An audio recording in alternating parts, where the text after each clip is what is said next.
Hello learners, welcome to Parkway. आज हम बात करेंगे एक्सरसाइज 2.2 के क्वेश्चंस के बारे में। So let get start. सबसे पहला क्वेश्चन है which of the following drawing A to D show. That means यहाँ आपको कुछ ड्राइंग्स दी हुई है फ्रैक्शंस में। सो हमें फाइंड आउट करना है कि इन ड्राइंग्स में से कौन सी 1, 2, 3, 4 इनमें मैच होती है। दैट मीन्स हमें मैच करना है कि फर्स्ट के लिए हमें कौन सी ड्राइंग बेस्ट रहेगी, ए रहेगी, बी रहेगी, सी या डी। तो हमें ये फाइंड आउट करना है। फाइन। तो सबसे पहले मैं अगर फर्स्ट वन की बात करूं तो फर्स्ट वन में क्या लिखा हुआ है 2 into 1/5 मतलब 2 यूनिट्स है। 2 यूनिट्स है। तो सबसे पहले हम ए बी सी डी इन चारों में ये फाइंड आउट करेंगे कि 2 यूनिट्स वाला पार्ट कौन सा है, मतलब 2 यूनिट्स कौन सी हैं। तो ये 1, 2, 3 ये तो 3 है। बी में देखें तो 1, 2 ये 2 है। सी में देखें तो 1, 2, 3 ये हमारे किसी काम का नहीं है और ये भी हमारे किसी काम का नहीं है। दैट मीन्स ए और सी चॉइस में नहीं है। अब बात करें बी की तो बी भी 2 यूनिट्स है और डी की बात करें तो वो भी 2 यूनिट्स है। फिर मल्टीप्लाई 1/5 मतलब कि एक पार्ट जो है वो लिया गया है और टोटल पार्ट कितने हैं 5 जो है वो टोटल पार्ट है। हमेशा डिनोमिनेटर में जो रहता है वो टोटल नंबर ऑफ पार्ट्स दिए रहते हैं। तो 5 जो है वो टोटल नंबर ऑफ पार्ट्स है। तो सबसे पहले मैं बी में फाइंड आउट करूंगी कि यहाँ पर 5 पार्ट है, 1, 2 यहाँ केवल 2 पार्ट्स हैं। तो बी भी हमारी चॉइस से कट हो गया। Now moving toward the D. यहाँ 5 पार्ट है कि नहीं, 1, 2, 3, 4, 5 यहाँ पर 5 पार्ट्स हैं और 2 यूनिट्स हैं और 1 पार्ट जो है वो लिया गया है। दैट मीन्स फ्रैक्शन वाला पार्ट जो है वो 1 है। ये देखिए 1 पार्ट फ्रैक्शन वाला है। तो यहाँ मैं इसमें नोट आउट कर सकती हूँ first part. That means solution में हम ये लिख सकते हैं कि फर्स्ट वन जो है वो क्या है हमारा डी है। Fine. Now moving toward the second part. Second में क्या दिया हुआ है 2 यूनिट है। सो 2 यूनिट ये तो अब रहेगा नहीं हमारे पास। अब हम 2 यूनिट इन तीनों में फाइंड आउट करेंगे। ये नहीं है, ये नहीं है, ये है 2 यूनिट। सो बी जो है वो 2 यूनिट है और मल्टीप्लाई बाय 1/2 मतलब 2 पार्ट्स हैं इसके पास। 1, 2 पार्ट है और 1 पार्ट जो है वो टेकन है। 1 पार्ट जो टेकन है दैट मीन्स बी के लिए सेकेंड पार्ट। तो सॉल्यूशन में हम लिख देंगे सेकेंड जो है वो बी है। Now third one. थर्ड में क्या दिया हुआ है आपको 3 पार्ट है। 3 पार्ट किसकी है देखते हैं। 1, 2, 3 ये 3 पार्ट है और सी में भी देखिए 1, 2, 3 यहाँ भी 3 पार्ट है। मतलब ए और सी जो है वो चॉइस में है। फिर 2/5 दैट मीन्स 5 जो है वो पार्ट्स है। टोटल नंबर ऑफ पार्ट्स 5 है। क्या यहाँ 5 पार्ट है 1, 2, 3 यहाँ 3 पार्ट है, यहाँ भी 3। Moving toward the third part. Third part में क्या दिया हुआ है 3 into 2/5 मतलब 3 पार्ट है, मतलब 3 यूनिट है इसमें। सो मैं देखती हूँ ए में 1, 2, 3 हाँ यहाँ 3 यूनिट है और सी की बात करें तो वहां भी 3 यूनिट है। अब यहाँ 2 पार्ट कंज्यूम्ड है। सो 1, 2, 1, 2 एंड 1, 2 यहाँ 2 पार्ट कंज्यूम्ड है बट यहाँ एक ही पार्ट कंज्यूम्ड है। तो मैं थर्ड वाले को ए में मैच कर दूंगी। थर्ड वन टू ए। एक लास्ट बचा फोर्थ वन। तो जो बचा हुआ है वो हम यहाँ लिख देंगे। सी अभी तक कहीं भी मैच नहीं हुआ है तो सी को हम यहाँ लिख देंगे। सो ये क्वेश्चन नंबर 1 सिंपली कंप्लीट होता है। Now moving toward the next question. Now moving toward the second question. Some picture A to C are given below. Tell which of them are show. आपको यहाँ पर कुछ पिक्चर दी हुई है A B and सी। आपको match करना है कि ए बी और सी 1, 2 एंड 3 इनमें से कौन सी इसकी बेस्ट पेयर है, ये हमें मैच करना है। सिमिलर है जैसा आपने क्वेश्चन नंबर 1 किया था, सिमिलरली क्वेश्चन नंबर 2 भी वैसा ही है। तो हम सबसे पहले फर्स्ट की मैचिंग देखेंगे कि ए बी और सी में से तीनों में से ये बेस्ट मैच कौन सा है। तो सबसे पहले फर्स्ट वन में आपको दिया हुआ है 3 into 1/5 दैट मीन्स 3 यूनिट्स हैं आपके पास। तो 3 यूनिट यहाँ सबसे पहले सर्च करेंगे किसमें है। 3 यूनिट 1, 2 यहाँ पर केवल 2 यूनिट है। यहाँ बी में 1, 2, 3 बी में 3 यूनिट है। फिर सी में भी देखते हैं 1, 2, 3 यहाँ भी 3 यूनिट है और यहाँ भी 3 यूनिट है। अब टोटल नंबर ऑफ पार्ट्स कितने दिए हुए हैं आपको 5 पार्ट्स। सो क्या यहाँ पर 5 पार्ट्स हैं? 1 2 3 4, यहाँ केवल 4 पार्ट्स हैं। यहाँ देखते हैं 1 2 3 4 5, यहाँ टोटल नंबर ऑफ पार्ट्स आपको 5 दिए हुए हैं। दैट मीन्स फर्स्ट के लिए सी फर्स्ट मैच है। तो सबसे पहले मैं सॉल्यूशन में लिख दूंगी फर्स्ट वन के लिए सी वाला। Now second one, 2 unit find out करना है। सी अब मैचिंग में नहीं रहेगा। सेकंड के लिए 2 यूनिट, तो 1 2, और यहाँ कितनी है? 1 2 3। तो हम ए वाले को प्रेफरेंस देंगे।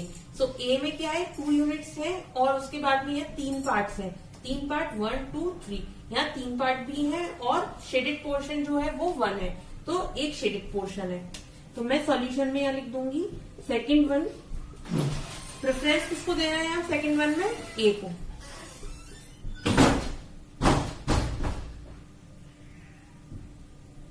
Now third one.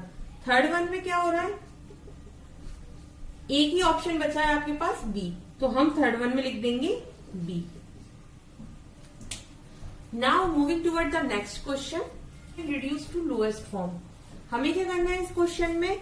Lowest form में क्वेश्चन को सॉल्व करना है। दैट मीन्स मुझे कुछ यहाँ पर मल्टीप्लीकेशन दिए हुए हैं, तो इसका बेस्ट पॉसिबल लोएस्ट फॉर्म में हमें आंसर को फाइंड आउट करना है। मतलब सबसे छोटे आंसर में हमें इसे कन्वर्ट करना है। फाइन। तो सबसे पहले मेरे को दिया हुआ है 7। सबसे पहले हमें दिया हुआ है 7 इंटू 3/5। तो इसे हम इस तरह से लिखेंगे पहले 7 इंटू 3 डिवाइडेड बाय 5। इस तरह से लिखेंगे इसे हम सबसे पहले। उसके बाद हम इसका मल्टीप्लाई करेंगे 7 इंटू 3, दैट मीन्स 21/5। अब 21/5 जो है वो लोएस्ट फॉर्म में नहीं है। अब इसे हम लोएस्ट फॉर्म में कन्वर्ट करेंगे। उसके लिए हमें क्या करना होगा? ये जो गिवन फ्रैक्शन है इसे हमें मिक्स फ्रैक्शन में कन्वर्ट करना होगा। सो मिक्स फ्रैक्शन में कैसे कन्वर्ट करते हैं हम इससे पहले की क्लासेस में और लेक्चर्स में पढ़ चुके हैं। तो 21 एंड इसे हम 5 से डिवाइड कर देंगे। तो 5 से ऐसे डिवाइड करेंगे इसे, तो 5 4 जा 20, 1 आ जाएगा। फाइन। तो मैंने आपको मिक्स फ्रैक्शन में कैसे लिखते हैं ये भी मैंने इससे पहले के लेक्चर्स में बताया था। अगर आपको नहीं पता ये, तो प्लीज मेरे उन लेक्चर्स को गो थ्रू कीजिए। सो ये कैसे हम लिखेंगे? 4 1/5। ये होता है मिक्स फ्रैक्शन में लिखने का फॉर्मेट। सो 4 आपको यहां लिखना है as it is 1, that means जो रिमाइंडर है वो यहां लिखना है, और जिससे हम डिवाइड कर रहे हैं उसे हम इधर नीचे लिखते हैं डिनोमिनेटर में। नाउ सेकेंड पार्ट में दिया हुआ है आपको 4 इंटू 1 डिवाइडेड बाय 3। तो सॉल्यूशन में लिखेंगे हम 4 into 1 divided by 3, that means 4/3। 4/3। अब इसको आप चाहे तो मिक्स फ्रैक्शन में कन्वर्ट कर सकते हैं, ये आपके ऊपर है। तो मैं अगर इसे मिक्स फ्रैक्शन में कन्वर्ट करती हूं तो आपको क्या करना है? सिंपली यहां पर ये 1 टाइम जाएगा, 3 1।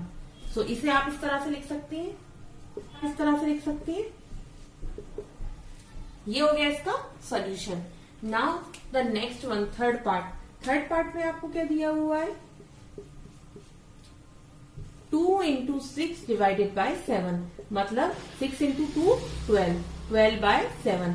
अब इसे फिर हम मिक्स फ्रैक्शन में कन्वर्ट करेंगे। सो इसके लिए 7 और 12। 7 में 1 टाइम ये जाएगा और यहां आ जाएगा हमारे पास ना 5। तो हम इसे इस तरह से लिख सकते हैं। सो हम इसे इस तरह से लिख सकते हैं 5/7। तो ये हुआ इनका लोएस्ट फॉर्म। इसको मैं हाईलाइट कर देती हूं ताकि आपको इजीली समझ में आए और विजिबल हो। तो ये है इनके लोएस्ट फॉर्म, ये देखिए।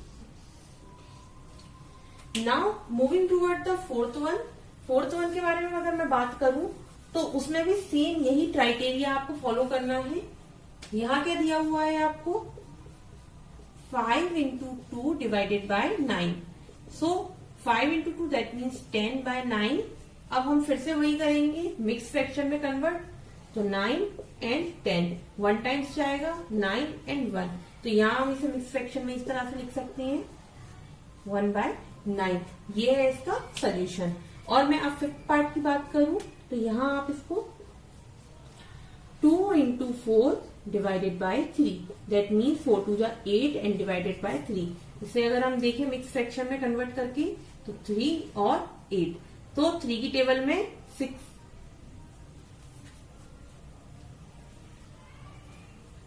3 की टेबल में ये 2 टाइम्स जाएगा और यहाँ 6 आ जाएगा और यहाँ पर आएगा आपका 2। तो इसे हम इस तरह से लिख सकते हैं 2/3। नाउ अब हम बात कर नेक्स्ट वन में आपको दिया हुआ है 5/2 इंटू 6। तो इसको हम किस तरह से करेंगे सॉल्व? 5 इंटू 6 डिवाइडेड बाय 2, मतलब 5 6 30 divided by 2, that means 30 1 time जाएगा, 2 1 10 एंड 5, सो यहां आ जाएगा 0। तो ये आ गया 15। इसको मिक्स फ्रैक्शन में आपको लिखने की जरूरत ही नहीं पड़ी क्योंकि यहाँ पर हमें रिमाइंडर जो है वो 0 मिल गया, तो हमारा लोएस्ट फॉर्म ये 15 आ गया। नाउ नेक्स्ट वन की बात करें अगर हम लोग, तो नेक्स्ट वन में आपको दिया हुआ है 11 इंटू 4/7। 11 इंटू 4/7 दिया हुआ है, तो सबसे पहले हम इसको मल्टीप्लाई करेंगे 11 into 4 divided bye 7, that means 44 divided by 7। सबसे पहले इसको मिक्स फ्रैक्शन में कन्वर्ट करेंगे, 7 6 42, दैट मीन्स यहाँ 2 आ जाएगा और यहाँ फाइनल 6 2/7। नाउ नेक्स्ट वन की बात करें अगर हम, तो वो आपको दिया हुआ है नेक्स्ट वन 20 इंटू 4/5। 20 इंटू 4/5 दिया हुआ है, तो हम सबसे पहले 20 का इंटू 4 में करेंगे और फिर उसको 5 से डिवाइड करेंगे। सो 4 2 जा 8, दैट मीन्स 80/5। 80/5 दिया हुआ है, डिवाइड करके देखते हैं।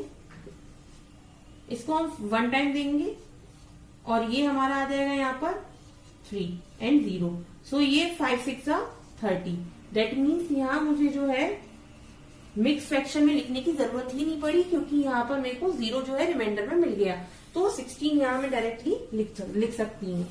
नाउ अगर मैं अगले पार्ट की बात करूं, अगले पार्ट में आपको दिया हुआ है 13 इंटू 1/3, मतलब कि आपको यहाँ दिया हुआ है ये 13 इंटू 1 डिवाइडेड बाय 3, मतलब कि 13/3। इसको अगर हम मिक्स फ्रैक्शन में कन्वर्ट करें, सो 13 एंड 3, सो 4 3 जा 12 एंड 1, यहाँ आपका ये इस तरह से इसको 4 1/3। Now next and last part आपको दिया हुआ है 15 into 3/5, that means 15 into 3 divided by, so learners ये आपको दिया हुआ है 15 इंटू 3 डिवाइडेड बाय 5। आप एक चीज नोटिस कीजिए यहाँ पर 5 और यहाँ 15, सो ये हम 5 को 15 से 3 टाइम्स डिवाइड कर सकते हैं, बिल्कुल कर सकते हैं। तो हम इसको ऐसे क्रॉस करके यहाँ लिख देंगे 3, सो 3 इंटू 3 दैट मीन्स 9। ये हमें यहाँ लोएस्ट फॉर्म वैसे ही मिल गया। तो ये थे कुछ लोएस्ट फॉर्म में रिड्यूस करने के तरीके, मल्टीप्लाई से कैसे हम लोएस्ट फॉर्म में रिड्यूस करते हैं क्वेश्चन को। तो ये थे कुछ छोटे ट्रिक्स, और या फिर ये बोल लीजिए कि हम आगे क्वेश्चंस को कैसे प्रिपेयर करेंगे। तो इन छोटे छोटे क्वेश्चंस को हमेशा आप ब्रश अप करते रहिए, हमेशा आप मेमोराइज करते रहिए ताकि आप आगे के बड़े बड़े क्वेश्चंस को सॉल्व कर सकें। आई होप आपको मेरे ये क्वेश्चंस अच्छे लगे हों, समझ में आए हों, एंड अगर कोई भी क्वेरी है so please comment me. Thank you.